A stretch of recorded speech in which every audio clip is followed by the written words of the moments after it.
how to fix Samsung emergency calls only problem. Hello everyone, welcome to our channel. Let's see how we can do it. For this, first of all, turn on the airplane mode on your mobile device for at least 1 minute. And after 1 minute, simply turn it off and let the network connect. After that, open up the settings of your phone and scroll down and open up the apps. Then select the option of manage apps. Over here, search for SIM and select the option of SIM toolkit.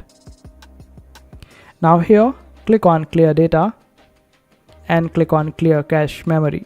This way, the corrupt files will be deleted.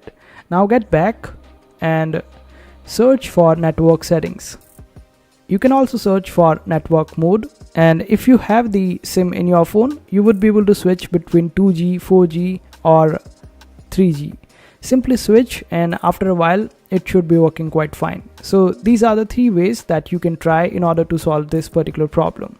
I hope this video was helpful. Make sure to hit that like button and also subscribe to our channel for more helpful videos.